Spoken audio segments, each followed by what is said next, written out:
Binabalikan ko talaga lahat ng comments sa pinakang simulang-simulaan. Ito yung pinakang nauna kong nakita. Sorry naman, Rainer. Alam ko si Rainer, naging mentee ko na siya. But, sasagutin ko pa din, ano yung mga shifts pagka freelancer ka. As a freelancer, guys, you have the power. So, the power to choose kung anong oras yung shift na kukunin mo.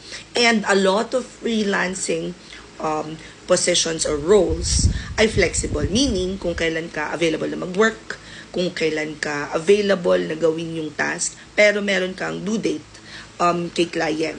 Now, meron pa rin mga posisyon kagaya ng Reva, which is real estate virtual assistants, executive virtual assistants, general virtual assistant for CEOs, or yung mga nagsiservice na kailangan naka-login ka during business hours. It really depends. Another question that I have often seeing sa comment section ko is, ano ba yung freelancer, ano yung virtual assistant, ano yung work from home? So, freelancing is a form of business wherein you offer your service gamit ang computer at internet. So, ibig sabihin, don't have to be physically there para i-service yung client mo. And under freelancing, napakarami na ngayong role. Nag-evolve na yung ating landscape. So, pwede ka na mag-offer ng service as a virtual assistant, pwede ka na sa digital marketing, even accounting and financing, ina-outsource na nila. So, it really depends on ano yung service na i-offer mo. And whenever people ask me, paano malalaman ko na yung service na pwede mo yung offer as a freelancer? May 5.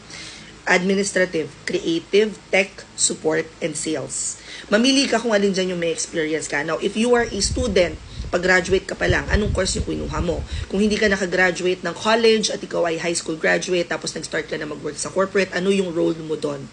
Ang pinakang challenge ngayon is yung mga nag-o-offer din ng service. Halimbawa, let's take for example my brother, driver siya, and yun pa rin talaga yung gusto niyang gawin, pero nanlalaban siya ngayon because he realized na yun pa lang kagustuhan niya na mag-edit ng videos, pwede niyang gamitin as a service na i-offer as a freelancer. Please take note that my brother knows how to do transaction coordination as a freelancer. Tinuruan ko na siya before, pero hindi niya masyadong gusto.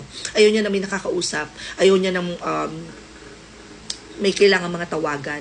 So, sabi ko, mag-shift ka to something around creative side because sa creative side, you just have to understand kung ano yung expectations ng client sa deliverables mo and sa output mo. And he's currently practicing. So, you've probably seen new vlogs na nilalabas namin. Pinagpa-practicean niya yung daily vlog ko.